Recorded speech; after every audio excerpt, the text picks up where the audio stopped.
Bien, bonjour tout le monde, buenos días. Vamos a empezar esta primera sesión plenaria consagrada a la patología dual y tenemos un panel de expertos de gran renombre con una larga trayectoria profesional detrás de ellos que van a hablarnos de temas muy interesantes y sin perder más tiempo le voy a dar la palabra al doctor Néstor Sherman. Yo creo que el doctor Néstor Sherman no hace falta que lo presentemos. Es un profesional que ha intervenido ya muchísimas veces en Biarritz, pero para los poquísimos que todavía no lo conocen, diré simplemente que trabaja en el Hospital Gregorio Marañón de Madrid, que es presidente de la Asociación Mundial de Patología Dual y que tiene pues, muchísimos años detrás en el campo de las adicciones. Néstor, cuando quieras. Merci beaucoup. Muchas gracias. Va a ser una sesión en español, en primer lugar. Merci beaucoup, les amis. Gracias a los organizadores, gracias Arcais, gracias Jean-Pierre por esta maravillosa invitación a estar en esta ciudad tan bonita. Creo que la tempestad ayuda a que estemos todos aquí dentro y no afuera en la playa.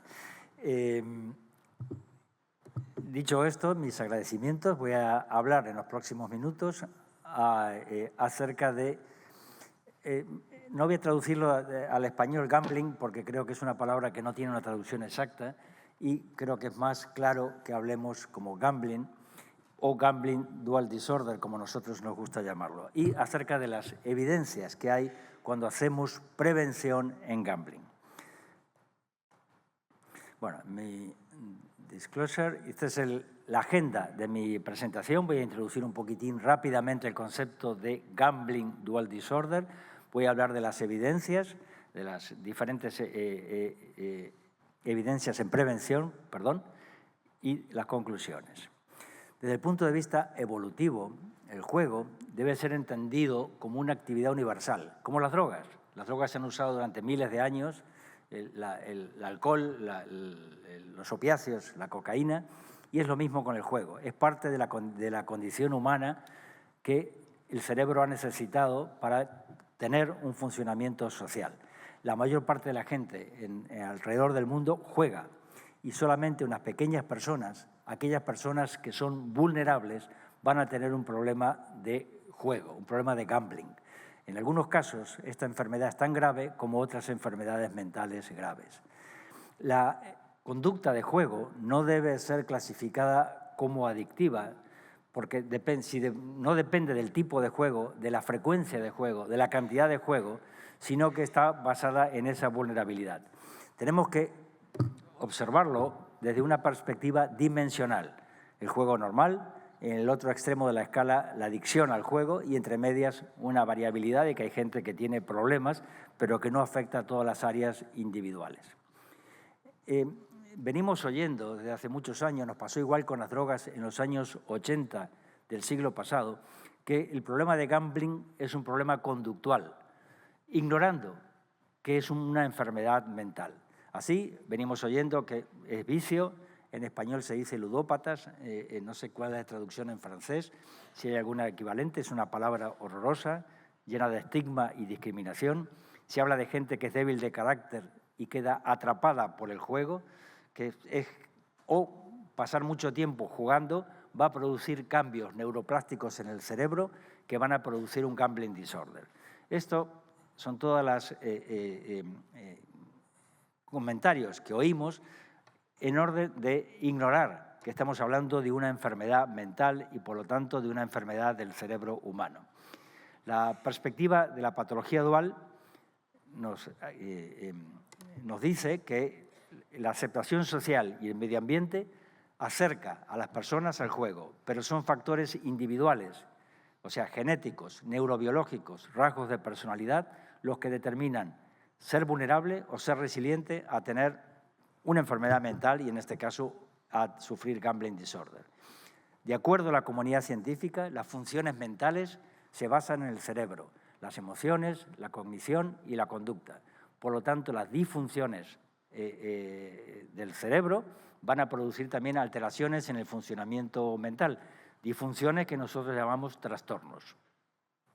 La neurociencia nos indica que la adicción involucra una serie de procesos cerebrales interconectados y que no es posible que estos problemas cerebrales vayan a dar lugar a una sola expresión sintomática, o sea, por ejemplo, el uso incontrolable del juego. Nosotros, desde el punto de vista de la investigación, estos son estudios animales, se diferencian usar drogas, o en este caso usar juego, o buscar el juego. La investigación encuentra que estos taking drugs, seeking drugs, o jugar o buscar juego, están interconectados, pero lo definitivo es buscar el juego. Hay una palabra en el campo de gambling que se llama chasing, que probablemente podríamos asimilar al tema de buscar el juego. Hace muchos años se publicó este artículo para dar soporte al modelo de enfermedad cerebral de la adicción. Uno de los aspectos fundamentales de este artículo es que solamente una minoría, una ínfima minoría de las personas expuestas a drogas o a juego va a desarrollar una adicción. Por lo tanto, tenemos que movernos del paradigma clásico. La adicción depende de la frecuente exposición al juego a un nuevo paradigma basado en la vulnerabilidad individual. No es adicto al juego quien quiere, sino quien tiene esa vulnerabilidad. Los factores que determinan el riesgo para los trastornos psiquiátricos, incluyendo los trastornos adictivos, como es lógico, empiezan muy pronto en la vida. Muy pronto el cerebro tiene cambios estructurales y organizados genéticamente, por supuesto, que van a existir mucho antes de que aparezcan o no aparezcan los síntomas del juego.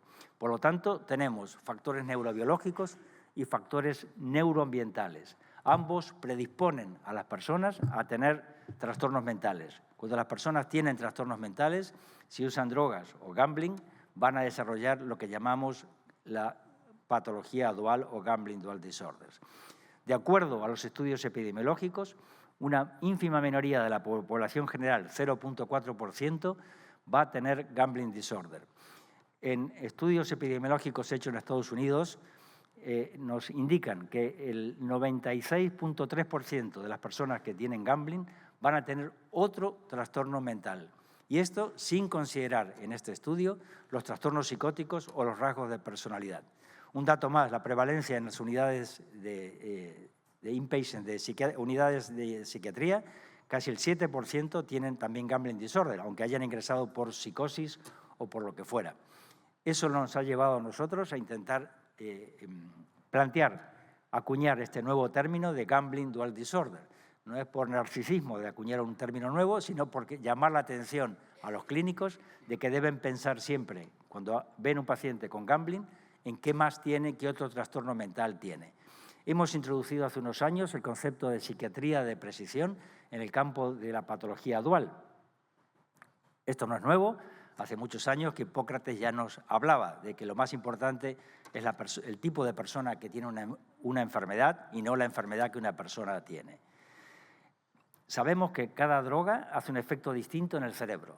Las anfetaminas mejoran, por ejemplo, a las personas con TDAH o a los niños con TDAH y tienen un efecto distinto en otras personas. El juego también tiene un efecto de recompensa en personas vulnerables que es muy distinto, muy diferente a las otras personas y que hace que éstas desarrollen un problema compulsivo. Sabemos que hay diferencias sexuales. Por ejemplo, la genética nos indica que es predominantemente en los varones. Los factores genéticos son determinantes para tener un trastorno por juego, mientras que en las mujeres los factores medioambientales también juegan una perspectiva. Desde el punto de vista de la psiquiatría de precisión, tenemos tres puntos que tener en cuenta. Tener una clasificación transdiagnóstica, o sea, no solamente quedarnos con el fenotipo, en este caso sería gambling disorder, sino buscar los endofenotipos o biotipos, por ejemplo, si tienen una elevada impulsividad, si tienen un TDAH, qué otros trastornos tienen. Esto nos lleva a un tratamiento personalizado y esto también tenemos que hacerlo extensivo a la prevención. Tenemos que tener prevención basadas en evidencias. En medicina, nuestra comprensión viene de las evidencias. Está la prevención en gambling basada en evidencias?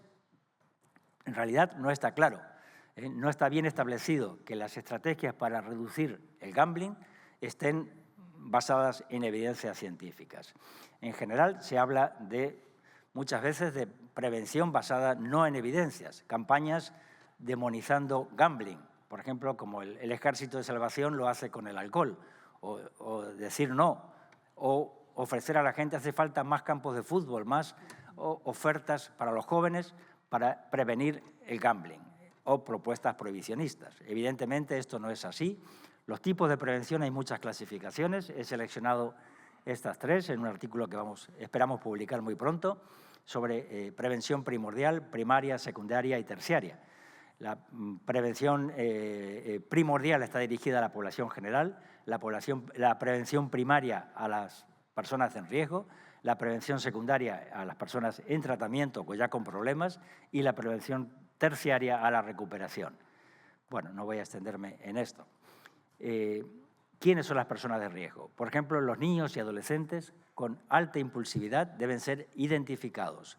La población que ha sido diagnosticada ya infantil con ADHD o jóvenes que tengan una alta densidad de trastornos mentales en su familia nuclear, que tengan personas con ADHD, con trastorno bipolar, otros trastornos psicóticos, o jóvenes con problemas conductuales, con elevada impulsividad, o incluso, hay que tenerlo en cuenta, también jóvenes o personas con rasgos psicopáticos de personalidad.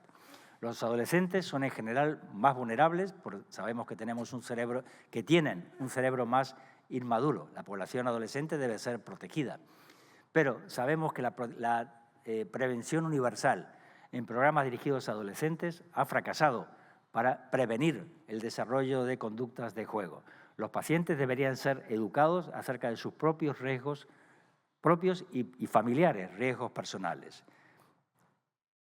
La educación en la familia, de los padres, debe ser importante porque tiene un profundo efecto en la conducta de los adolescentes. Los pacientes, las familias deben ser educadas acerca de sus propios riesgos. ¿Es la disponibilidad de gambling impacta en que haya más gambling? Si tenemos más salones de juego en Biarritz, ¿habrá más jugadores en Biarritz? Es lo mismo que decimos si hubiera más bares, tendría que haber más alcohólicos. En realidad, las evidencias dicen que esto no es así. Sí, la disponibilidad de salas de juego es un factor importante en la continuación y en la recaída para las personas que sufren de gambling disorder.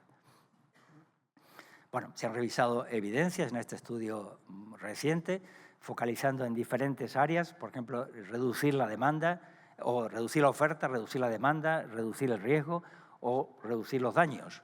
En realidad, las estrategias que se han revisado no son consistentes y no revelan que estemos actuando adecuadamente. En esta revisión sistemática de harm reduction en personas que juegan online, tampoco hacen falta estudios rigurosos porque no nos dan resultados correctos. Sabemos por estudios epidemiológicos que 1 de cada 10 personas que tiene un gambling problem, un gambling disorder, va a buscar ayuda profesional o en grupos de autoayuda. Nos resulta muy difícil en nuestros estudios reclutar pacientes con gambling disorder. En nuestro hospital, en el Marañón, hemos desarrollado un programa que va directamente a la población general para intentar identificar personas con problemas de juego. Sabemos que los factores genéticos juegan un papel importante, el Polygenic Risk Score, el riesgo poligenético elevado, que es un factor cuantitativo. Hay personas muy vulnerables, personas poco vulnerables o medianamente vulnerables. Eso tenemos que tenerlo en cuenta. Se han desarrollado ya en la prevención secundaria propuestas de control de juego para personas que sufren leve trastorno de juego, limitar el tiempo, la cantidad de dinero, recomendaciones, pero los resultados son para personas que son muy leves. También hay aplicaciones, apps, para un control del gambling. Esto también para personas muy leves o para aquellas personas que rechazan entrar en tratamiento. Todas las evidencias indican que debemos tener un tratamiento integrado para tratar la patología dual, no solamente el trastorno por juego. El diagnóstico debe identificar los otros síntomas que acompañan al Gambling Dual Disorder. Debe ser un diagnóstico dimensional, leve, moderado, problema o muy grave. Y el tratamiento debe ser siempre biológico, psicológico y social, cosa que no ocurre hasta ahora, pero en ese orden. Lo biológico es lo primero, seguido de lo psicológico y lo social, que es importantísimo, pero en ese orden. Y los tratamientos deben enfocarse no solamente a las categorías diagnósticas, sino, por ejemplo, a la impulsividad, que es muy relevante en los pacientes que tienen Gambling Disorder. Bueno, sabemos que los pacientes son muy heterogéneos, como en cualquier trastorno mental. Una vez que identificamos el fenotipo, que es Gambling Disorder, debemos, ya lo dije antes, buscar los biotipos, endofenotipos, por ejemplo, la impulsividad, que es fundamental y es muy importante. Hay estudios que indican que ya hay marcadores genéticos para hacer un seguimiento acerca del resultado del tratamiento. Este es un estudio de Australia. Es muy importante del concepto que estamos hablando de la psiquiatría de precisión, por ejemplo, saber que la CBT, la terapia cognitivo-conductual estándar, no funciona en nuestros pacientes con Gambling Disorder. A veces es aversiva, los pacientes se aburren y a veces incrementan el riesgo y las recaídas y el abandono. Desde el punto de vista neurobiológico, sabemos que el aburrimiento provoca una respuesta de estrés con elevamiento de cortisol y que actúa como un potente estresor y puede producir efectos contrarios a los buscados. Cuidado con tener respuestas estándar a nuestros pacientes. Pasa igual con el tratamiento farmacológico. Sabemos que cuando damos tratamientos farmacológicos off-label, como cuando usamos naltrexona o namelfeno, sabemos que las personas, no todo el mundo responde igual, pero sí hay datos que las personas más impulsivas van a responder mejor y más a los tratamientos farmacológicos. Bueno, ya voy terminando. La prevención terciaria nos indica que 2 décadas después del diagnóstico, generalmente el Gambling Disorder evoluciona a la remisión. Los problemas de gambling o sea, no mucho, generalmente hay remisión mucho más pronto, a veces en 1 año. Pero sabemos también que estas personas con problemas van a tener recaídas a lo largo del tiempo. Los estudios indican que las recaídas son muy elevadas. Algunas reflexiones: ser un gambler, ser una persona que es jugador patológico, es una condición que nunca se resuelve, que nunca se cura. Debemos de orientar a nuestros pacientes en tratamiento, en la recuperación, a orientar su impulsividad, por ejemplo, en elegir trabajos o actividades que tengan en cuenta sus actividades, su condición, sus rasgos de personalidad impulsivo. Bueno, sabemos que hasta ahora esto no se tiene en cuenta, que los programas de prevención no tienen en cuenta las evidencias científicas. Seguimos hablando muchas veces con aspectos comunes, generales a todo, y ya sabemos que esto no funciona así. Esta es la última, creo. La patología dual es desde el paradigma basado en la neurociencia y la psiquiatría de precisión, nos determina a tratar las personas antes que el Gambling Disorder. Tenemos que tratar la persona, ver qué biotipos, qué endofenotipos existen. Bueno, creo que esto es lo fundamental y creo que las nuevas herramientas tecnológicas como AI probablemente harán posible avanzar mucho más rápido lo que hemos hecho hasta ahora. Desde la WDD, de la World Association of Dual Disorders, estamos organizando nuestro próximo congreso anual, que será en Shanghai, en China, en el junio del año que viene. Nos gustaría veros a todos ahí. Muchas gracias.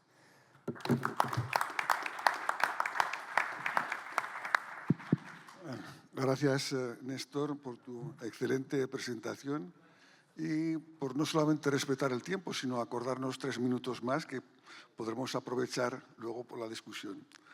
Y paso la palabra al doctor Ignacio Basurte Villamor, que tiene muchos años detrás en la experiencia de las adicciones y que es responsable de una de las clínicas más importantes de España, que es la Clínica López Ibor de Madrid, que nos va a hablar sobre el trastorno del uso del tabaco y patología dual. Ignacio.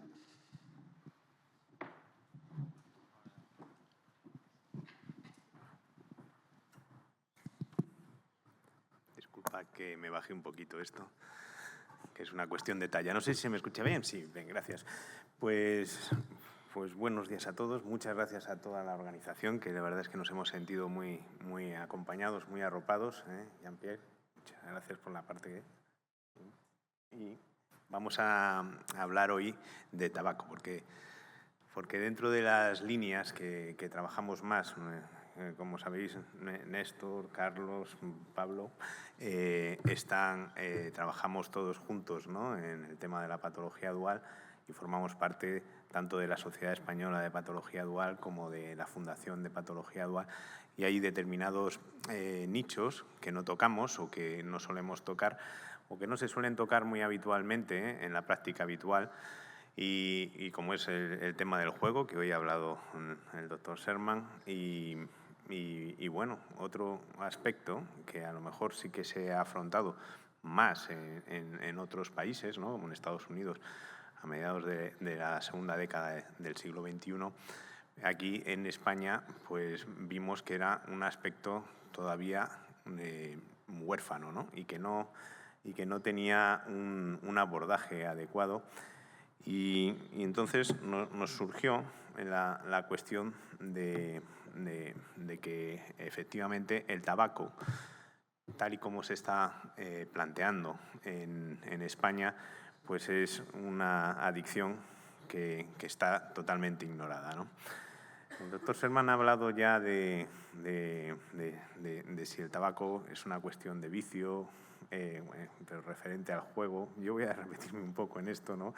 Pero lo que sí que tenemos claro es que el tabaco es la patología dual más frecuente, la más ignorada por los profesionales y, sobre todo, la que sistémicamente o estructuralmente nunca se aborda de una manera integral dentro de los planes de tratamiento. Yo no sé la experiencia que tendréis en Francia, pero nosotros, y luego presentaré los resultados de un estudio epidemiológico que realizamos, y bueno, pues efectivamente el tabaco, aparte de humo, lo que sí que muestra es un poco de que no estamos ni viéndolo ni diagnosticándolo y, sobre todo, no tratándolo, con lo cual sí que hay un sesgo muy negativo en cuanto al abordaje de esta problemática de patología dual, que evidentemente está generando un grave problema de salud. Bueno, pues ha hablado ya el doctor Sherman, ¿no?, de este trabajo de la doctora Volko y su equipo, en el cual pues ya presentaban cómo también el tabaco pues no es una cuestión de vicio, sino que es una enfermedad cerebral, ¿no? Hay distintas visiones o distintas formas, ¿no? Nosotros podemos mirar el tabaco, como habitualmente se está todavía viendo en España, en el cual, desde una visión tradicional, en la cual al final pues las personas que sufren este tipo de trastorno, pues es por una cuestión de que no decide dejar de fumar, que si no quiere dejarlo es porque no quiere, y una cuestión pues que en el resto de las sustancias a lo mejor hay un poquito más de mentalización, pero sin embargo, desde el punto de vista tradicional, pues incluso los clínicos pues no lo afrontamos de una manera adecuada, ¿no? Lo consideramos como una conducta voluntaria y que finalmente pues no requiere un tratamiento porque tiene como otras cuestiones más importantes, ¿no? Visto desde una perspectiva clínica, hoy sí que podríamos y tenemos suficiente base neurobiológica y tenemos bastante base genética pues para ver que efectivamente el problema de consumo pues no depende de la persona en sí, sino de una vulnerabilidad individual que le va a hacer o le va a predisponer a todas estas cuestiones, ¿no? Y es así que en la clasificación internacional de enfermedades, tanto en la DSM-5-TR como en la CIE-11, pues encontramos que efectivamente tiene sus propios criterios, igual bueno, pues igual que los opiáceos, igual que todo la que sea medicación o estimulante y también pues otras, ¿no?, como el alcohol y demás, ¿no? Y sin embargo, pues cuando hacemos revisiones de historias clínicas vemos que Esos datos de consumo se suelen recoger y, sin embargo, el tema del tabaco pues sigue sin aparecer en las historias clínicas, ¿no? Y bueno, tiene sus propios criterios diagnósticos que son muy similares al del resto de las sustancias. También tiene un grado inmensional de gravedad y estas características pues son muy similares al resto de las sustancias, con lo cual es una sustancia adictiva y que sigue clasificándose, pero sin embargo sigue sin diagnosticar. Y bueno, no hay que hablar del impacto, ¿no? que tiene el tabaco, pero sí que ver, ¿no? cómo el tabaco, si fuera un virus, pues realmente sería una pandemia perpetua, ¿no? Genera más de 8 millones de muertes anuales. Son 1 de cada 5 muertes son por causas evitables secundarias al consumo de tabaco, y además el 80% de los fumadores viven en países de ingresos bajos o medios, ¿no? Con lo cual también hay una vulnerabilidad social importante y mata mucho más que el resto de las sustancias, ¿no? Mata mucho más que el alcohol, que otras drogas ilegales y que accidentes o suicidios, ¿no? Y sin embargo, pues nosotros seguimos, ¿no? O sea, vemos cómo la esperanza de vida pues se acorta y aumenta bastante el riesgo, ¿no? Además, no solamente eso, sino que el 50% de todos los cigarrillos que se consumen en el mundo es por población con trastornos de salud mental. Esto quiere decir que aproximadamente un 20% de la población, que son las personas estimadas que realizan consumo de tabaco, que tienen un trastorno mental, pues efectivamente consumen el 50% de todo el tabaco mundial, ¿no? Y esto se asocia siempre pues, a trastornos mentales graves que efectivamente pues, generan esa problemática, ¿no? Además, vemos cómo acorta hasta 25 años la esperanza de vida de las personas con trastorno mental y bueno, pues efectivamente vemos cómo incluso dentro de poblaciones con personas de trastornos mentales, pues los no fumadores pues tienen menos esperanza de vida, pero hay una diferencia abismal con los fumadores de más de 25 años. A ver, ahora. Bueno, pues entonces, nada, esto es un poco pues, para sensibilizar, ¿no? sobre la situación y contextualizar la problemática que realmente dentro del ámbito de la salud mental y de las adicciones pues estamos ignorando, y esto pues desde nuestra perspectiva es una negligencia sistémica, ¿no? y estructural que queremos abordar tanto desde la Fundación como de la Sociedad Española de Patología Dual, ¿no? En fin, ¿por qué? Pues porque vemos como otras especialidades se han apropiado de la situación, tanto los cardiólogos como los neumólogos como los oncólogos, y sin embargo, sabiendo que es una adicción, nosotros no estamos abordando esta problemática, ¿no? Entonces, es muy importante porque entre un 10 y un 20% de la población con trastornos mentales graves pues no reciben ni información ni tratamiento. Y esto es una vulneración que al final es por no verlo como un trastorno en sí y sí que cumple todos los criterios de un trastorno adictivo o de neurodesarrollo, ¿no? Pero bueno, no me voy a alargar mucho esto porque vamos a profundizar un poco más en el estudio que hemos hecho en España y plantearos un poco los resultados que tenemos y cómo deberíamos hacer un abordaje y tenerlo integrado dentro de la problemática que tenemos actualmente del abordaje integral de la patología dual. Entonces, ¿qué es lo que vimos en el estudio epidemiológico? Pues es un estudio que realizamos en España, en 8 centros a nivel nacional, y reclutamos a 180 pacientes en distintas unidades asistenciales, ya sean de ambulatorio, de hospital de día o internamiento, ¿no? o hospitalización, perdón. Entonces, lo que vimos es que bueno, los diagnósticos más frecuentes efectivamente eran los del trastorno de espectro psicótico, trastornos afectivos, trastornos de personalidad y trastornos por uso de sustancias. Veíamos que al final el 76% de las personas tenían un consumo activo de tabaco y un 71% sí que cumplía diagnóstico por DSM-5 de trastorno por uso de tabaco. Esto sí que descartamos a un 5% que efectivamente consumía tabaco, pero no cumplía los criterios diagnósticos.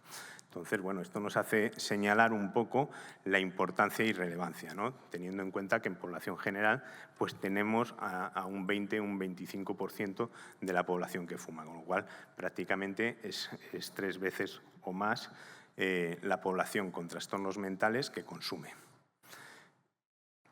Cuando hablábamos de gravedad, veíamos que efectivamente, pues es que más del 50% cumplía criterios de diagnóstico de trastorno por uso de tabaco y no solamente eso, sino que además presentaba un trastorno moderado o grave, con lo cual no solamente vemos que son personas vulnerables en cuanto a mayor prevalencia, sino que encima son las personas con mayor gravedad. Esto va ligado al número de consumo de cigarrillos y a la frecuencia, craving y dependencia, ¿de acuerdo?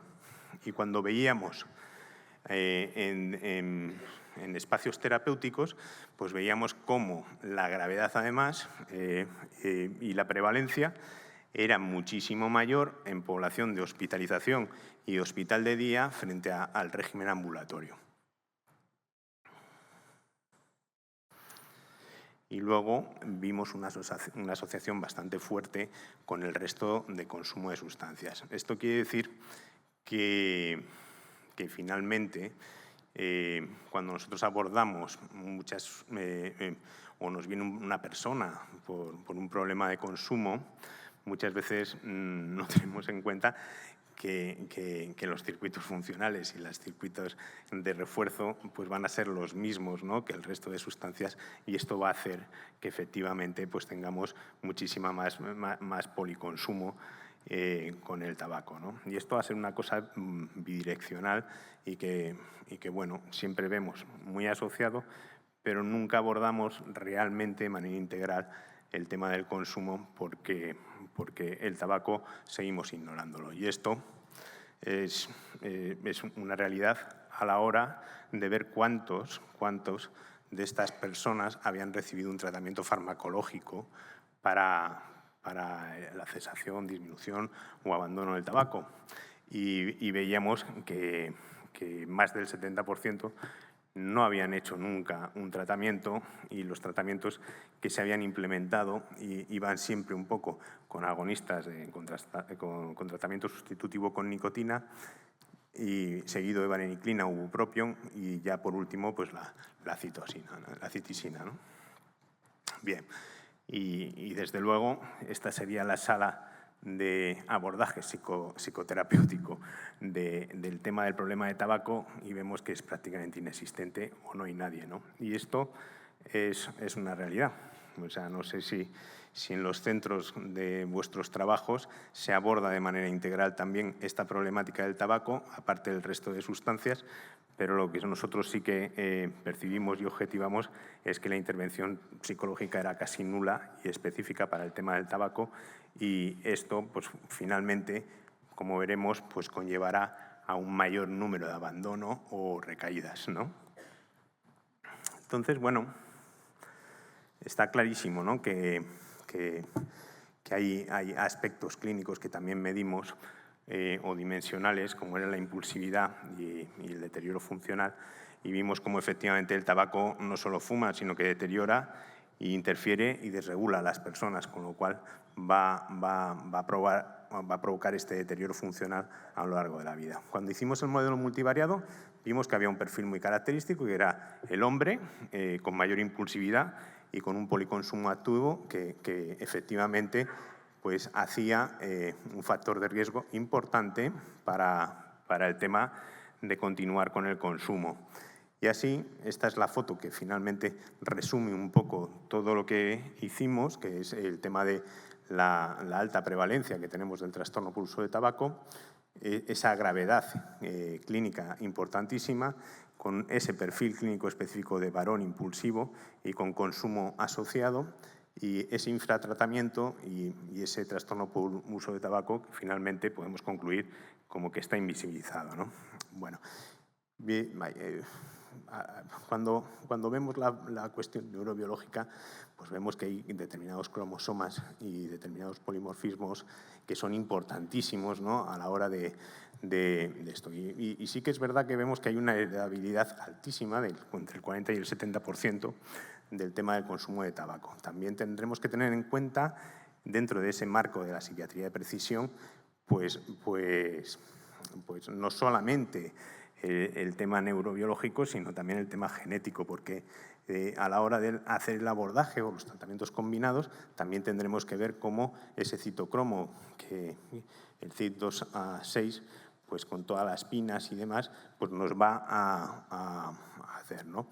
Si lo vemos por el tema de la patología dual, vemos que las prevalencias se mantienen altísimas, tanto en la esquizofrenia como en el trastorno depresivo mayor, como el trastorno bipolar y el TDAH, ¿no? El TDAH sí que identifica a ese perfil de hombre varón, impulsivo y con mayor riesgo o vulnerabilidad de consumo de sustancias asociado, que es un poco el target que nosotros tenemos que dirigirnos, ¿no?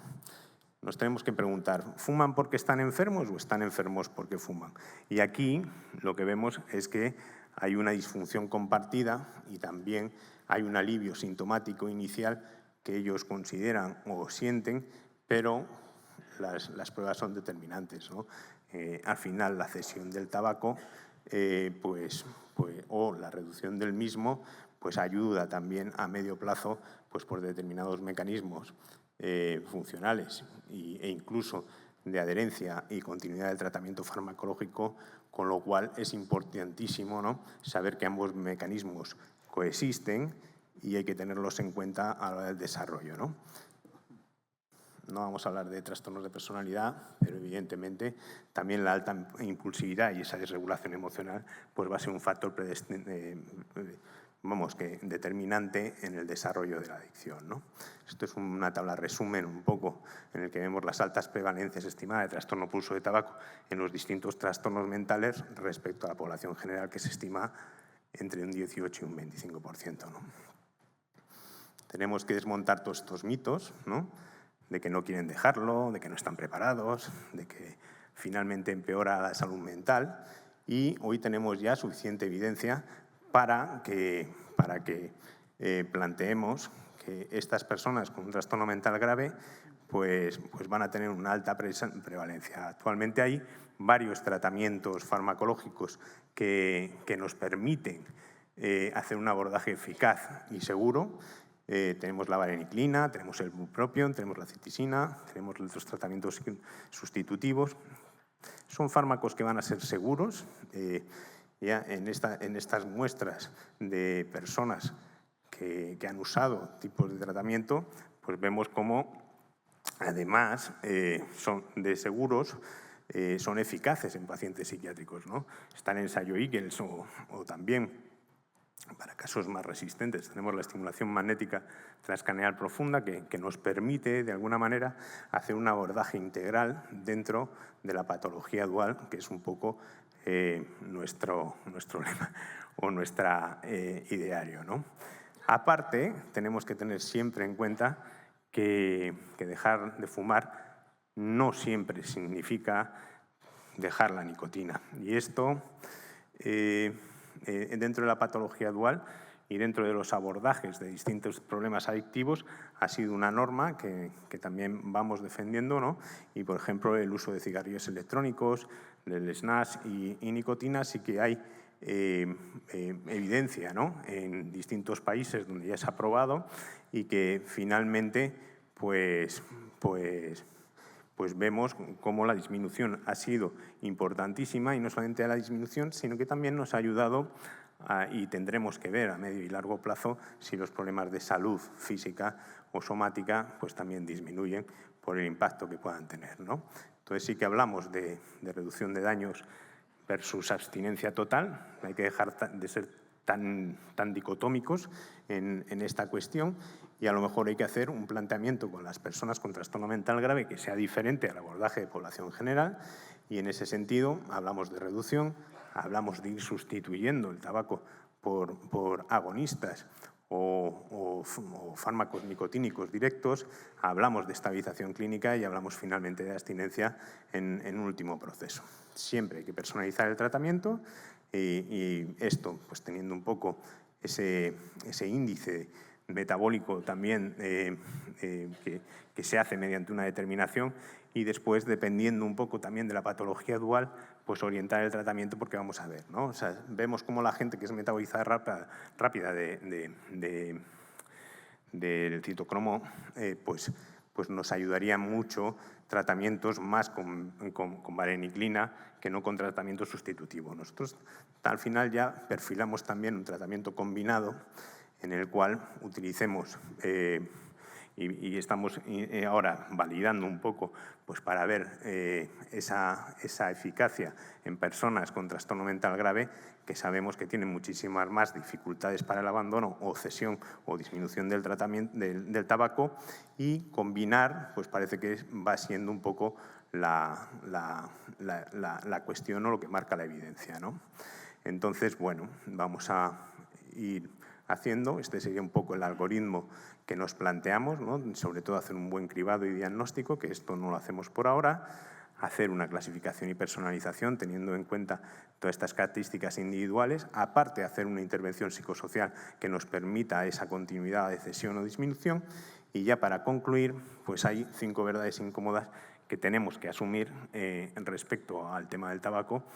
Primero, asumirlo como un trastorno mental, que mucha gente todavía, y sobre todo en el ámbito clínico de España, pues no lo considera. También tener en cuenta que la psiquiatría lo ha obviado y lo han cogido pues neumólogos, oncólogos, cardiólogos, pero nosotros, siendo un problema de salud mental, no lo estamos abordando, y sabiendo que tenemos evidencia suficiente de tratamientos que son útiles, pues el no tratar efectivamente nos está haciendo que discriminemos a nuestros pacientes y a las personas que tienen un problema de patología dual, y que finalmente hagan que no se esté abordando un problema que sin duda es la patología dual más frecuente dentro de nuestro contexto.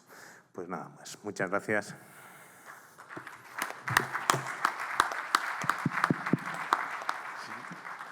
Gracias, doctor Basurte, por abordar esta patología no solamente ignorada, sino bastante banalizada. Y ahora le paso la palabra a Arkaitz Agareche, con el cual tengo el placer de copresidir esta sesión. Gracias, Mehdi. Ahora, bueno, hemos hablado de gambling, hemos hablado de tabaco y ahora nos vamos a ir a un campo que mucha gente conoce aquí porque fue en su día con el SIDA y la hepatitis el núcleo y el origen de estas jornadas THS, que se llamaban en su día en los años 90 y ahora que llamamos ATHS, o sea, son los opiáceos. Y para ello, para empezar, vamos a darle la bienvenida a Pablo Vega, que es el vicepresidente actual de la Sociedad Española de Patología Dual y que es el director del Centro de Acciones Tetuán de Madrid, y que nos va a hablar del sistema opioide endógeno, relevancia y tratamiento. Pablo, cuando quieras. Muchas gracias. Bueno, darle lo primero las gracias a todos ustedes por estar aquí, gracias al comité organizador por haberme invitado. Bueno, yo como médico que trabaja en un centro de adicciones, pues evidentemente ya hace más de 30 años empezamos a tratar principalmente al trastorno por uso de opioides, y hoy quiero hacerlo una presentación visto desde la patología dual. Esta es mi declaración de intereses, esto es de lo que vamos a hablar. Evidentemente empezaremos por el tema epidemiológico del trastorno por uso de opioides en la patología dual, pero tenemos que tener en cuenta cuál es la situación actual del consumo de opiáceos a nivel europeo. Este es un informe de drogas a nivel europeo, en el cual dice que actualmente el 0,3% de la población adulta usó opiáceos en el 2022. Este dato es exactamente igual ahora que hace 20 o 30 años. Eso supone que aproximadamente en Europa 860.000 personas consumen opiáceos. Supone 63.000 casos que representan el 25% de las nuevas incorporaciones al tratamiento en los centros de adicciones. Dato curioso es que desde que empiezan a consumir los pacientes heroína hasta que acuden por primera vez a un centro de tratamiento pasan 14 años. Y saber también que los opioides estuvieron presentes en el 74% de las muertes por sobredosis acompañado de otras sustancias. Desde el punto de vista de la patología dual, los estudios más recientes, de Rolovac, con más de 15.000 pacientes en la República Checa y en Noruega, en el periodo que ahí indica, habla de una alta prevalencia de patología dual, menor en la República Checa, pero hablamos de un 60, casi un 60%, por un 80% en Noruega, siendo los trastornos más frecuentes ansiedad, trastorno de la personalidad y depresión. Sí se establecen diferencias de género respecto a la patología dual en ambos países. Bueno, hago un pequeño inciso de este artículo que me resultó curioso respecto al tema de la diferencia de género, que es el efecto telescoping en la adición de opiáceos. Este estudio que dice que las mujeres desarrollan fenotipos de adicción y en consecuencia tienen problemas, consecuencias de la salud en menos tiempos que los hombres. Este estudio se hizo con modelo animal, con ratas, y que mostró que tras la administración continuada con fentanilo aparecía en mujeres antes el síndrome de abstinencia que en los hombres. Al igual que cuando retirábamos el opiáceo, los efectos adversos eran mucho mayor y los machos podían tardar mucho más tiempo en tener complicaciones, con lo cual establece la base biológica de las diferencias sexuales observadas entre hombres y mujeres. Bueno, este estudio, que es una revisión sistemática y metaanálisis con más de 100.000 pacientes, establece que el 64% se repiten en todos los estudios, tanto actuales como más antiguos, siendo más frecuente el trastorno depresivo, ansiedad. Bueno, ya introduce tema TDAH con un 20%, estrés postraumático. Todos estos prevalencian de forma actual. A lo largo de la vida, en los trastornos de la personalidad, vemos una alta prevalencia de trastorno antisocial y trastorno límite de la personalidad en los pacientes consumidores de opiáceos. Bueno, este estudio nos dice que más de la mitad de las recetas de opioides en Estados Unidos van a enfermedades mentales. Esto supone que en adultos con trastorno mental el 20% además consumen opiáceos y que el riesgo relativo de consumir opiáceos en los enfermos mentales es el doble que en población general. Bueno, ¿cómo es el sistema opioide endógeno? Como todos ustedes saben, que hay tres familias de péptidos de opioides endógenos, la dinorfina, la endorfina y las encefalinas, y tres familias de receptores específicos, ¿no? Que son los receptores kappa, los receptores mu y los receptores deltas, que ambos familias de péptidos se pueden unir con cada uno de los factores de los receptores específicos. Si hay una interrupción en el sistema, puede producir déficits o excesos en la percepción, en la emoción o en el comportamiento. Esto se traduce en expresiones fenotípicas muy parecidas a las de otros dominios psiquiátricos. Este estudio, que nos habla del receptor mu, bueno, pues dice que su función reguladora principalmente es la analgesia, la recompensa y sus respuestas emocionales. Si hay una disfunción, tanto por exceso o por defecto, estará relacionada con la adicción y otros trastornos mentales. Si alteramos su neuroplasticidad, favorecemos la dependencia, la ansiedad o la depresión en pacientes con patología dual. El sistema kappa, tan importante en patología dual, el sistema antirrecompensa que modula el estado de ánimo, luego lo veremos en los tratamientos farmacológicos, regulando el estrés, que es crucial durante los periodos de abstinencia. Si le estimulamos demasiado el receptor kappa, incrementaremos la disforia, la ansiedad y el riesgo de recaída. Por eso es tan importante los antagonistas de receptores kappa para el tratamiento de los pacientes con patología dual. Y el tercer receptor, que es el modulador emocional, pues su modulación triple a nivel emoción-motivación, también tiene menos riesgo de dependencia que otros opioides y su disfunción se asocian también con estados de ánimo, impulsividad y mayor vulnerabilidad a trastornos adictivos. Bueno, ¿qué opciones tenemos de tratamientos farmacológicos? Clásicamente tenemos los antagonistas opioides, como la naltresona o el nalmefeno, que bloquean los receptores para prevenir los efectos de los opioides, los agonistas opioides, que activan de forma controlada para el mantenimiento, los alfa-2 adrenérgicos que se utilizaban al inicio cuando empezamos el tratamiento de estos pacientes hace más de 30 años, como la clonidina y la guanfacina, o el tratamiento sintomático. Bueno, pues la guía canadiense nos recomienda que tratamientos de primera elección sería la metadona y la buprenorfina en el trastorno por uso de opiáceos y la morfina oral de liberación prolongada como segunda línea. Este fármaco en España no lo tenemos en los centros de adicciones. Y también nos dice que el tratamiento farmacológico es fundamental y complementario serían las intervenciones psicosociales.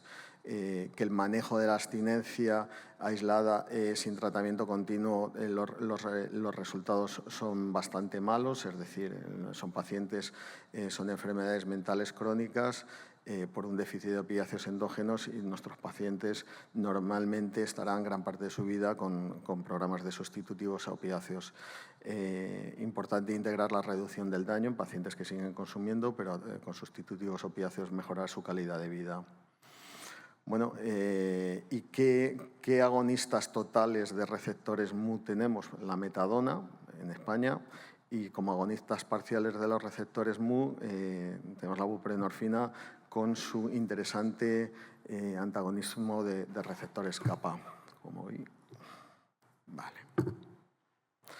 Bueno, ¿cuál ha sido la evolución del tratamiento?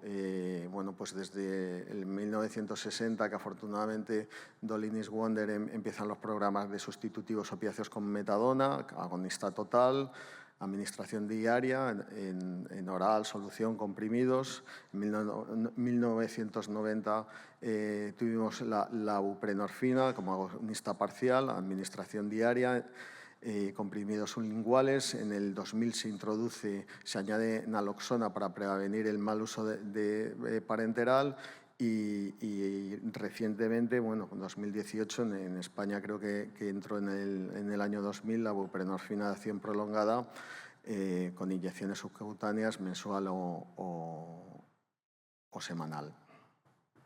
Bueno, ¿qué diferencia hay entre los agonistas totales y los agonistas parciales? Bueno, pues como vemos ahí en el dibujo, los agonistas totales son muy potentes en analgesia, en euforia y en depresión respiratoria. Tienen la misma actividad intrínseca que los neurotransmisores naturales, mientras que el agonista parcial es capaz de unirse a los receptores produciendo solo algunos efectos, sobre todo en analgésica. En euforia y en depresión respiratoria mucho menos, que es interesante por el tema de problemas de depresión en nuestros pacientes.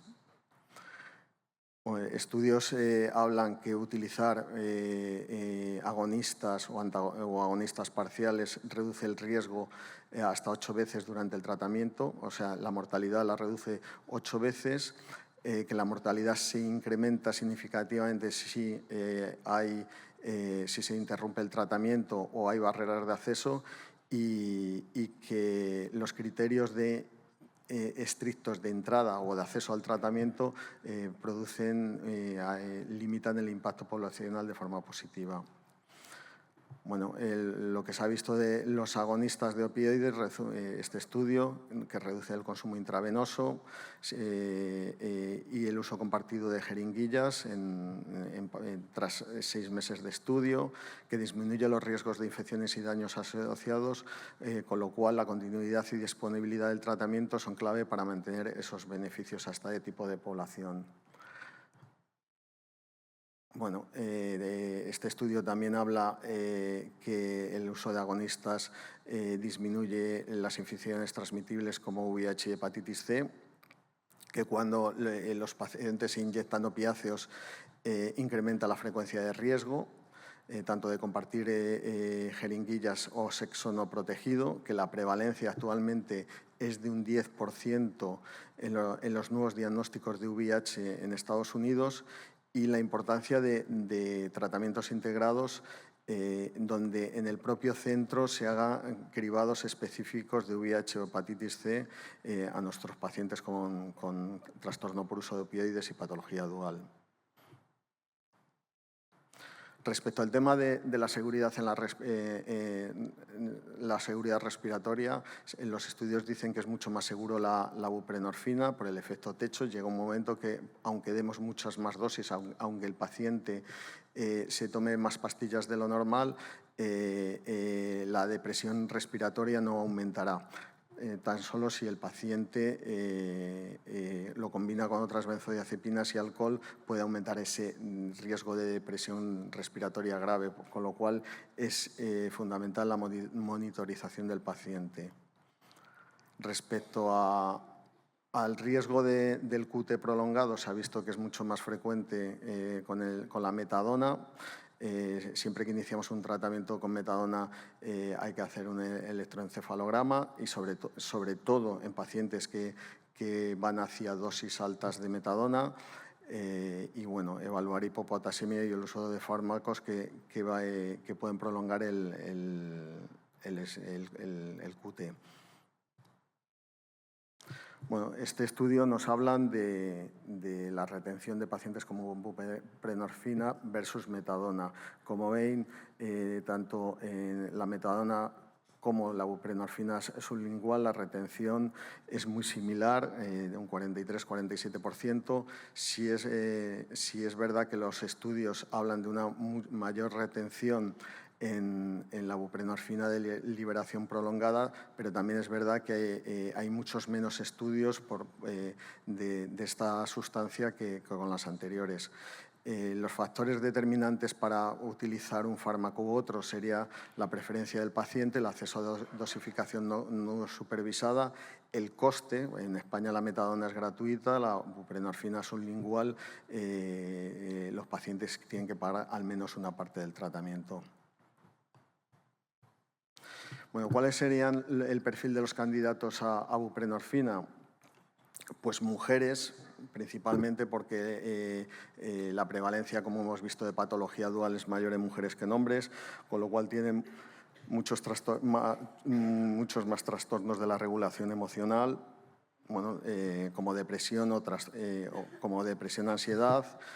Bueno, se ha visto que es mejor en pacientes que están estudiando o trabajando por el tema que es mucho menos sedativo que la metadona.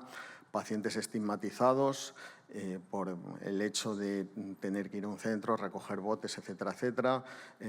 Pacientes jóvenes, está más afectado evidentemente en pacientes conductores por el menos efecto sedativo, y se ha visto que en pacientes sin hogar y en pacientes con antecedentes penitenciarios, por la falta de adherencia al tratamiento o por tener las dosis estables de buprenorfina a lo largo de todo el mes, es mucho mejor la buprenorfina de larga duración. Bueno, ¿cuál es la eficacia de este último fármaco? Como hemos visto en este estudio, a 16 semanas pasan de consumir opiáceos no prescritos de un 97% a un 16%, que es una diferencia significativa importante. Bueno, este estudio nos habla del perfil de pacientes en diferencia de buprenorfina sublingual de la inyectable. En este estudio nos habla que es mucho más beneficiosa en personas con enfermedad mental diagnosticada, particularmente con trastorno depresivo o con otras enfermedades médicas como sería la hepatitis C no tratada. Bueno, con todo esto y viendo que tenemos alternativas terapéuticas que podrían funcionar mucho mejor en unos pacientes que en otros, y ahora lo veremos desde el punto de vista de la patología dual, los últimos datos del Plan Nacional sobre Drogas en España nos dicen que casi 50.000 pacientes están en tratamiento con metadona y tan solo 6.000 con buprenorfina naloxona. No está el dato de buprenorfina de liberación prolongada, pero en España no llegamos a 1.000 pacientes que estén en este tratamiento. Bueno, y para acabar vamos a hablar las diferencias entre metadona y buprenorfina desde el punto de vista de la patología dual y qué nos dicen las evidencias científicas. A ver cómo vamos de tiempo. Bueno, este estudio de Maremani del 2011 ya nos decía que la metadona parece mucho más eficaz en pacientes con aspectos sensitivos psicóticos, es decir, todos los pacientes del espectro psicótico, mientras que la buprenorfina sería más eficaz en pacientes con aspecto del comportamiento agresivo, tanto violencia, suicidio, es decir, en pacientes con problemas de la regulación emocional. Bueno, ¿cuál es la decisión clínica desde el punto de vista de la patología dual para poner en tratamiento metadona versus buprenorfina?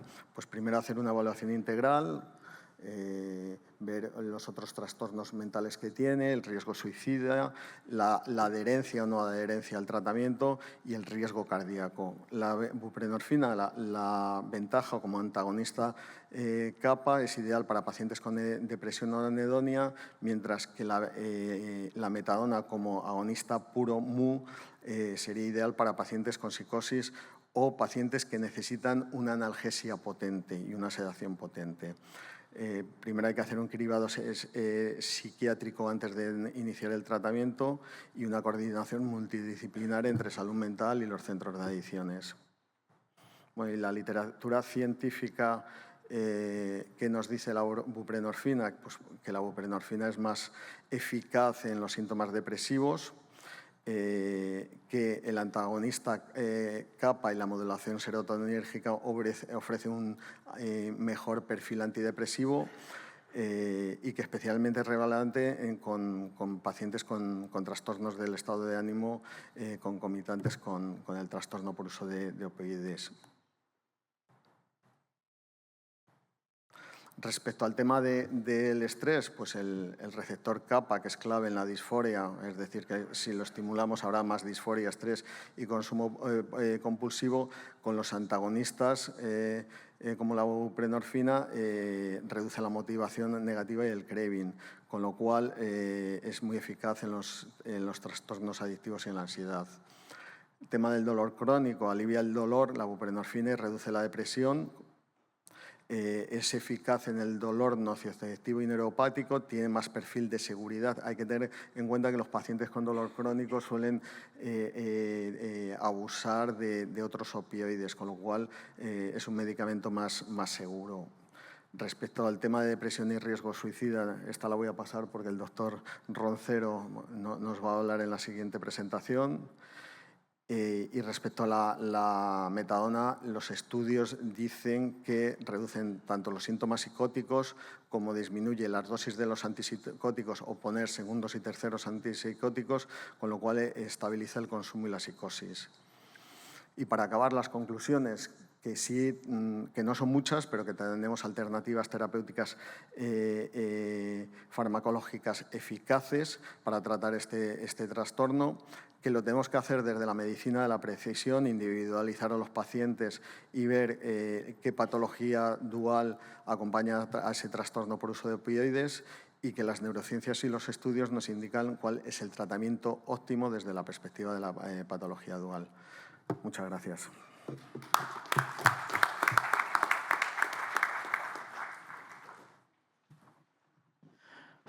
Muchas gracias, Pablo. Y ya vamos terminando con el último ponente de este simposium, que es Carlos Roncero. Carlos Roncero, que todo el mundo conoce, que ha trabajado toda su vida en el ámbito de las adicciones y patología dual.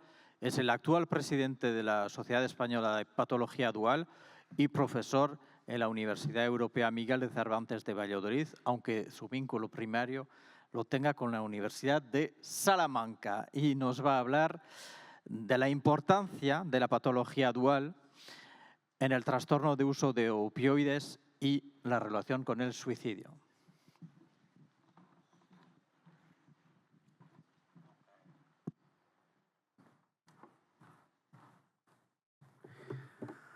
Bonjour. Muchas gracias a los organizadores, Jean-Pierre, Arcaiz, a su equipo que nos transporta y nos recoge, y muchas gracias por dejarnos hablar este año en español, que lo haremos de una manera más fluida que otros años, que era en inglés, y espero que los traductores pues, se puedan adaptar si me acelero. Bueno, estamos en un sitio fantástico, con un clima subtropical que nos han preparado.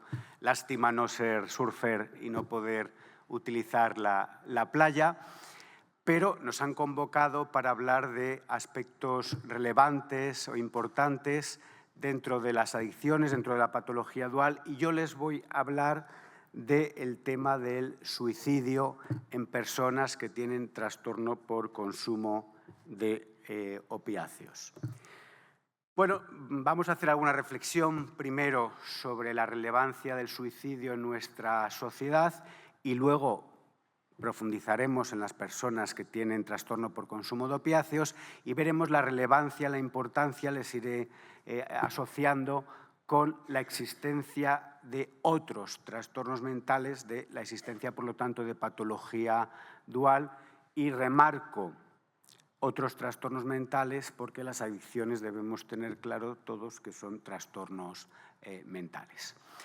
El suicidio aparece en muy diversos contextos, desde enfermedades médicas, desde situaciones como las que dramáticamente hemos vivido de la pandemia COVID, desde la existencia de trastornos mentales, número uno o quizás el más mencionado y más frecuente, los trastornos depresivos, y afecta a adultos, afecta a mujeres, afecta a hombres, más, estos datos son españoles, pero en Francia yo creo que son muy parecidos, más a hombres que a mujeres, los suicidios consumados, más a personas mayores que a personas de edad estándar. En España, desgraciadamente, estamos en torno más o menos a 4.000 suicidios al año, que no sabemos muy bien cuántos son en personas con trastornos mentales, no sabemos muy bien cuántas son en personas con trastornos por uso de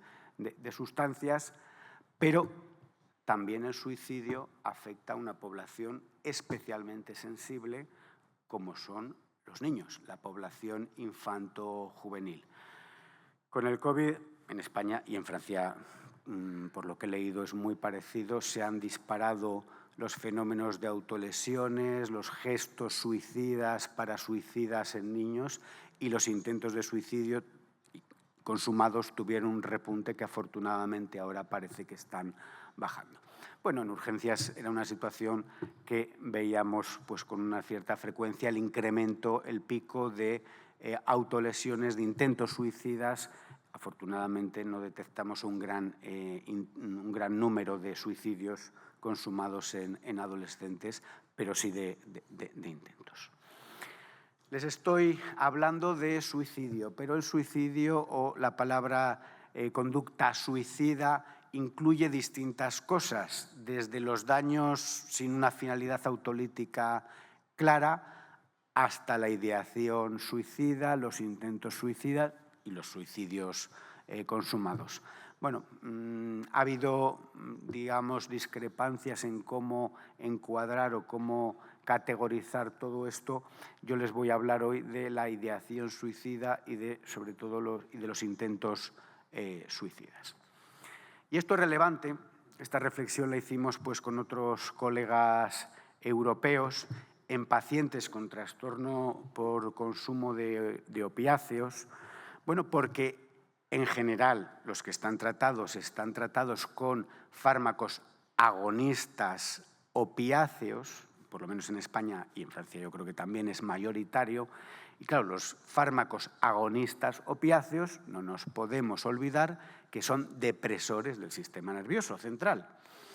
Y además pueden utilizar, bien por tratamiento o bien por fenómenos de abuso y de otras dependencias, otras sustancias, otros fármacos depresores del sistema nervioso central. Me estoy refiriendo a alcohol, benzos, benzodiazepinas, etc. Bueno, esto genera que ya tenemos una predisposición farmacológica para generar muertes, cuando utilizamos de una manera combinada y descontrolada depresores del sistema nervioso central. El suicidio en general en personas que toman drogas, pues cuando se ha estudiado, y algunos trabajos son nuestros, pues se ha asociado a impulsividad, historias de abuso, otros trastornos o la presencia de otros trastornos mentales. Tienen ahí las referencias. Y en este contexto se plantea la necesidad de concienciar y de formar a los profesionales para hacer intervenciones más ajustadas respecto a la prevención del riesgo suicida y la detección, digamos, precoz de las ideas para evitar que pasen a intentos. Y en este sentido, pues es importante lo que estamos haciendo aquí de educación médica, educación sanitaria, para que todos nos vayamos a casa con la idea de que en los pacientes con trastorno por consumo, en este caso de opiáceos, hay que evaluar, hay que revisar permanentemente a lo largo del tiempo pues los riesgos suicidas. Y además hay un tema con opiáceos que es especialmente relevante. En el artículo discutíamos un poquito cuántas sobredosis de opiáceos son intentos de suicidio, cuántas muertes por sobredosis realmente son suicidios consumados. Pues esto, desgraciadamente, se sabe parcialmente, por no decir que se sabe poco, pero es una realidad cuando uno entrevista a algún paciente que ha tenido sobredosis, que te plantea o bien que se quería matar, o bien que no le importaba morir. Consumí sin valorar mucho cuánto, o había cambiado de dealer y no sabía la pureza, o me inyecté más dosis de lo que yo suelo hacer. ¿Para qué? Llega un momento en el que los efectos, digamos, agradables, reforzantes, entre comillas, no aumentan por mucho incremento de la dosis que tenga el paciente. Bueno, siempre existe clínicamente esa duda o esa cuestión. Este tema de la sobredosis o de los efectos secundarios o de las posibles muertes, bueno, hay que estar estudiándolo permanentemente y con todo tipo de sustancias. Les traigo este artículo muy reciente de dextrometorfano, que no son los opioides, los fármacos o las drogas que estamos habitualmente acostumbrados a pensar, pero recuerden que cualquier sustancia opiácea pues hay que tenerla en el radar de riesgos suicidas. Hace pocas semanas ha aparecido también este artículo muy interesante de un grupo australiano, de colegas muy conocidos, en los que intentaban evaluar los riesgos o los factores asociados a los intentos suicidas y a los daños autoprovocados. Bueno, ellos estudiaban múltiples factores en una cohorte, como han visto antes, muy amplia, durante 11 años, más de 40.000 personas, y realmente pues llegaban a la conclusión de que hay una serie de factores más implicados, entre otros el estar hospitalizado, el tener otros trastornos mentales, mencionaban los borderline, el tener psicosis, tener depresión, ansiedad. En el fondo estamos, como ven nuevamente, volviendo al campo de la patología dual, en pacientes con trastorno por consumo de opiáceos. También hablaban de otros factores más sociales o más legales, como es el haber estado recientemente encarcelado en la cárcel. Bueno, ellos proponen un modelo, el porcentaje de personas que, digamos, hacen intentos de suicidio o consumado, pues afortunadamente no es muy amplio en sus cohortes, pero evidentemente son muertes evitables.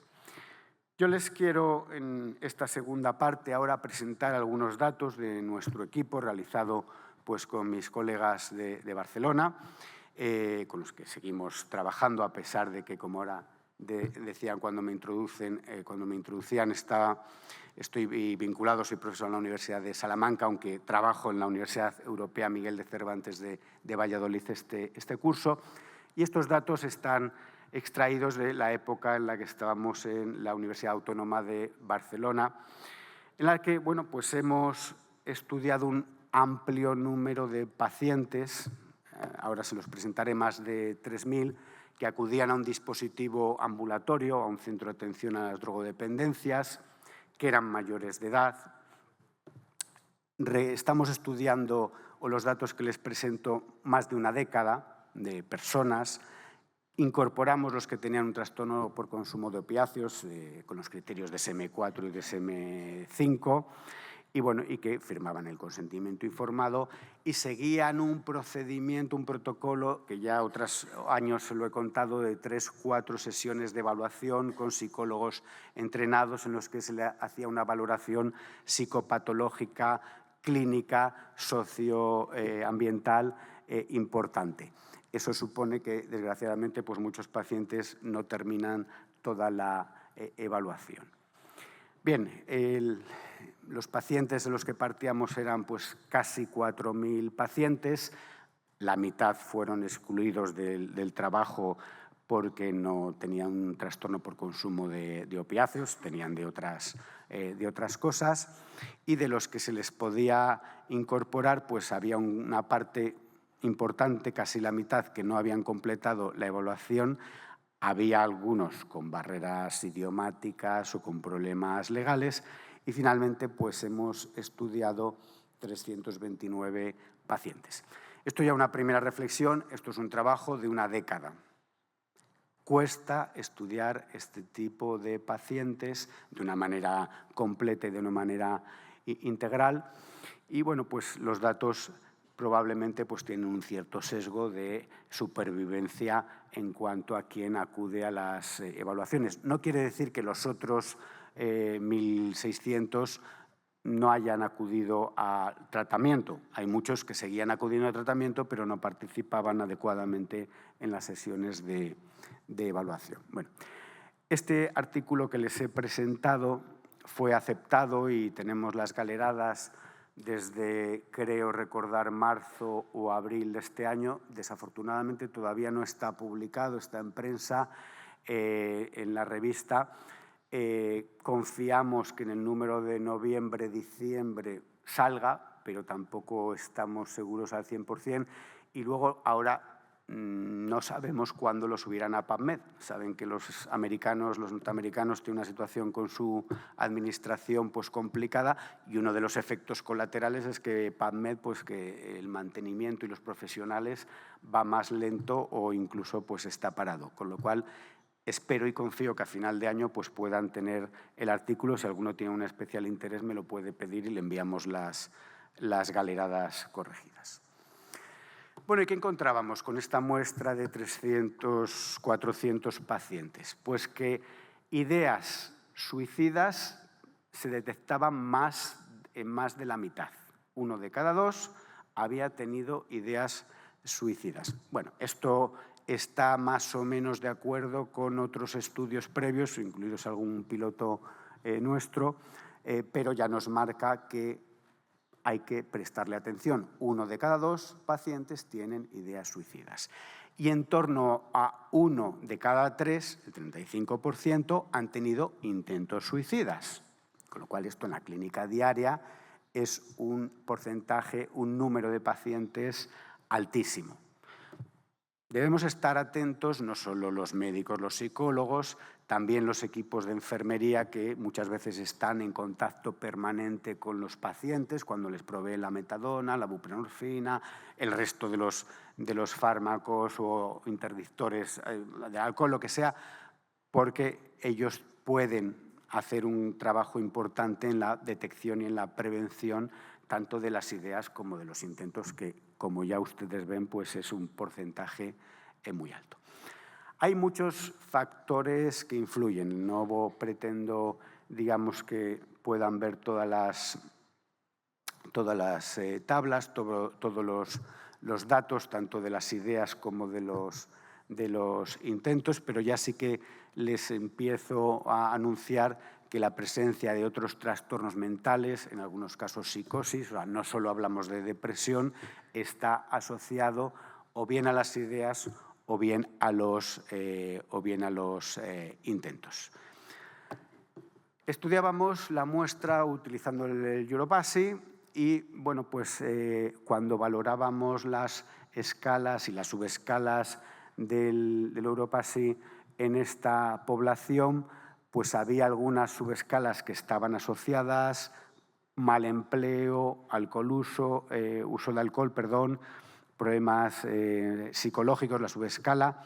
Bueno, cuando aplicábamos las correcciones estadísticas, el Bonferroni, etcétera, lo que se quedaba asociado era la subescala de alteraciones psicológicas, que en el fondo es una manera de medir la presencia de otros trastornos u otros rasgos, si lo vemos de una manera transdiagnóstica, pero que en el fondo es el campo de la patología dual. Bueno, el modelo, cuando hacíamos la regresión múltiple, pues finalmente los factores que se asociaban tanto a las ideas como a los intentos suicidas era tener otras adicciones, cuantas más riesgo, tener momentos de abuso o episodios de abuso y el número de trastornos, de otros trastornos mentales. O sea, que en el fondo, bueno, pues con estos datos, al final lo que estamos remarcando, como intentamos en los trabajos que hacemos y desde la Sociedad Española de Patología Dual, poner en primera línea la relevancia de que un paciente que está consumiendo sustancias con un patrón de dependencia, si tiene otros trastornos mentales, cuidado porque van a pasar cosas o va a tener un grado de complicación más alto. Bien, hay un dato que no estudiamos, pero que no quiero olvidar en la presentación para que lo puedan incorporar, que es que uno de los factores para tener intentos suicidas es haberlo tenido previamente, los reintentos. Por tanto, otra subpoblación especialmente relevante son el 35 o el 33% de pacientes que ya han hecho intentos suicidas. O sea que en esa población debemos focalizarnos. Si además tienen otros trastornos mentales, estamos casi pudiendo predecir un nuevo intento de suicidio que deberíamos evitar. Como mensajes finales, y más o menos creo que vamos bien de tiempo, el suicidio es muy prevalente en los pacientes con trastorno por consumo de opiáceos. La patología dual, la existencia de otros trastornos mentales, es uno de los factores más relevantes, por no decir que es el factor más relevante, y cuantos más trastornos, más riesgo, y también no nos olvidemos del subgrupo importante de personas que ya han hecho intentos de suicidio. Todos ustedes están invitados a unirse al próximo congreso. Habrá presentaciones en español, presentaciones en inglés de la Sociedad Española de Patología Dual que tendremos en mayo del 6 al 9 en Valencia, en España. No les prometemos vientos huracanados, no les prometemos que el mar esté muy activo, pero sí que les prometemos pues, un clima mediterráneo y que podrán disfrutar de una gran actividad científica, incluyendo aspectos asociados al suicidio y la patología dual. Muchísimas gracias por su atención.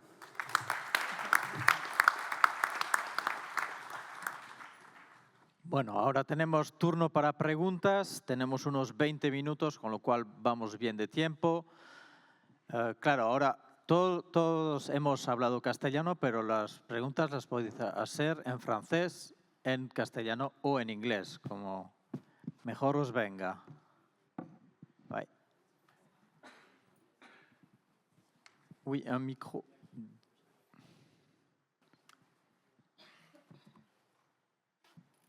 Oui, bonjour, Didier Touzeau, je m'occupe de la société francophone de tabacologie et je voulais remercier Argaïs et Jean-Pierre d'avoir mis la tabacologie en avant dans ce congrès. Alors, une première remarque, c'est les interactions du tabac avec les médicaments en psychiatrie sont extrêmement importantes et probablement invalident les traitements en psychiatrie et empêchent leur efficacité. Je crois que c'est un point à souligner. Ça, c'est une première remarque par rapport à l'exposé de tout à l'heure. Et deuxièmement, ce que je veux reprendre aussi ici, c'est que la plupart des patients, aussi bien en psychiatrie que dans les traitements, dans les cliniques qui s'occupent de traitements addictifs, par exemple, les patients sous méthadone, veulent arrêter le tabac. Et le gros problème qu'on a actuellement, c'est la possibilité d'avoir des tabacologues compétents, capables de les traiter. Parce que souvent, il y a une méconnaissance complète, et en France aussi, j'imagine en Espagne, de cette discipline qu'est la tabacologie. Le troisième point, c'est le problème un peu de la réduction des risques en matière de tabac. Pour le tabac à fumer, il n'y a pas de réduction des risques. Pour le tabac fumé, bien entendu. Donc la seule solution, c'est l'abstinence. Et évidemment, il faut pouvoir proposer des lieux sans tabac, et notamment dans les services. Et la première chose qu'il faut faire dans ces cas-là, à mon avis, c'est traiter les soignants. Parce que c'est souvent eux qui posent le plus de problèmes et qui empêchent les patients d'accéder aux soins. Voilà, c'était quelques remarques.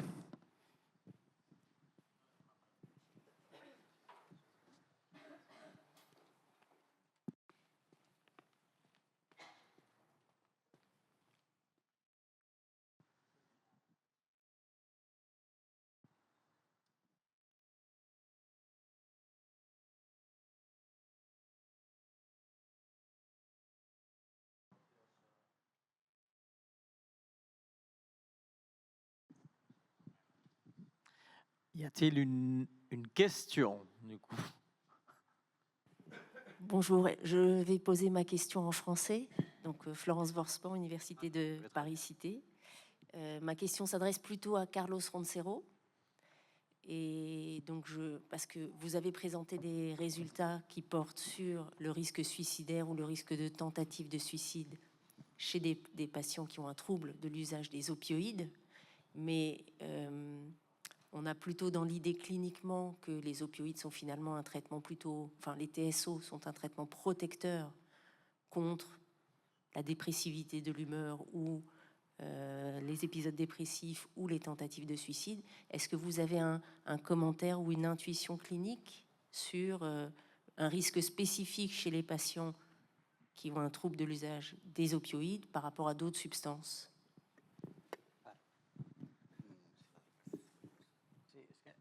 Sí, que normalmente se suele decir que el tratamiento de opiáceos pues, protege en medida de algunos trastornos depresivos y demás, y que en los datos que tú has presentado también hay esa relación con el suicidio. A ver si tú tienes alguna intuición sobre qué sería el factor, que sería un factor diferente del uso de otras sustancias sobre pues, el vínculo con el suicidio.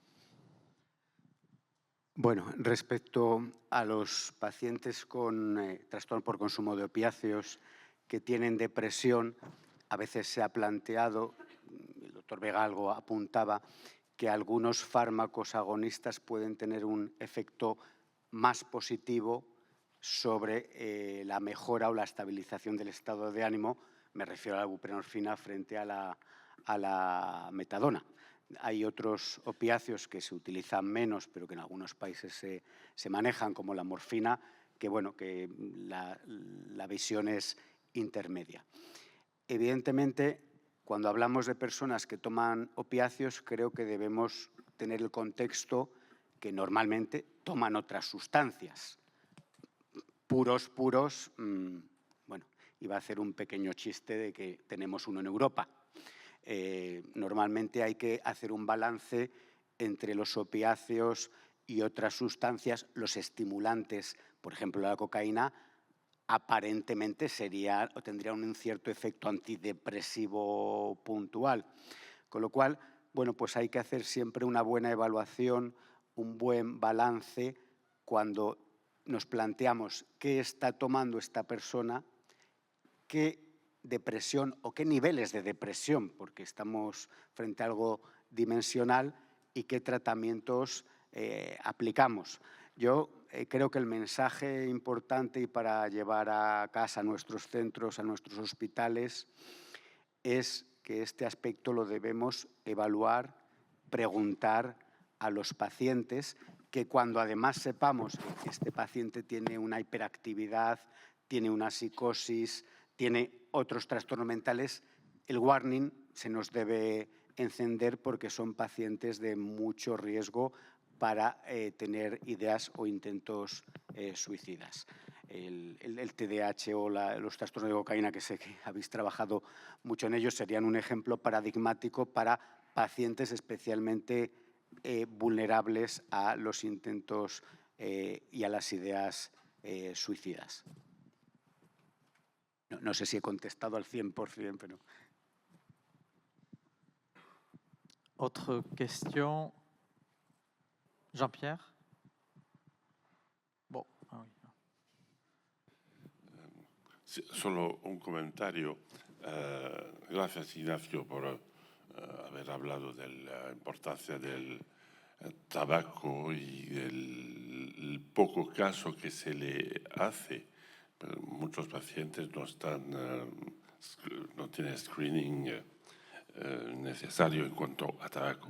Solo una historia. Cuando intentamos abrir centros de metadona en Francia, conseguimos en Bayona abrir uno de los dos primeros centros de metadona franceses. En 94 fue muy complicado. Pero desde hace unos años, en esta guerra de la metadona que vivíamos, nos apoyaba mucho el profesor Chuck O'Brien de Filadelfia, un gran amigo, al cual, gracias a quien tenemos también este congreso aquí. Y cuando abrimos el centro de metadona, estaba muy orgulloso de enseñarle, y en este momento en el hospital nos habían puesto la sala de espera, estaba una cosa como un pasillo grande pero cerrado, no corría el viento y todo el mundo fumando, tanto los que se ocupan de los pacientes que los pacientes. Y él, medio con una pequeña tos, me decía: enhorabuena, Jean-Pierre, enhorabuena por la metadona, pero, ¿sabes? No van a morir de la metadona, van a morir del tabaco. Y cuando, ¿sabes? Está demostrado, hay todas las evidencias que se puede tratar el tabaco con estos pacientes. Desde entonces lo hemos hecho, pero este año de estos pacientes nos han muerto 3 de cáncer de pulmón, de BPCO, broncohepatitis crónica obstructiva, BPCO se dice en francés, y no de otras patologías. Es verdad que estos pacientes heroinómanos y politóxicos se han muerto del tabaco.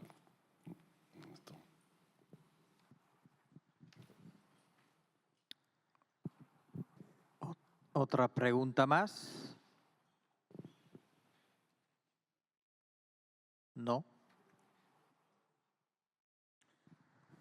¿Sí?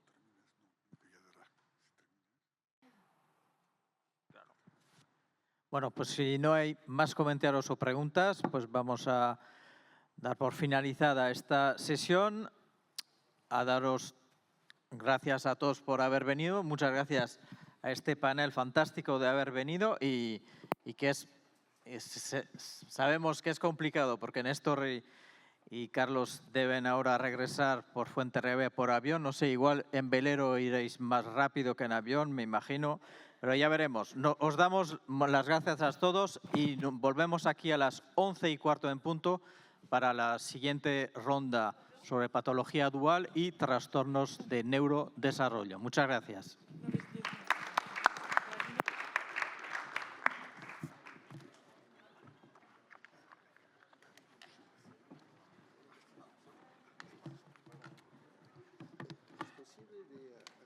Una minuta de video con cada uno.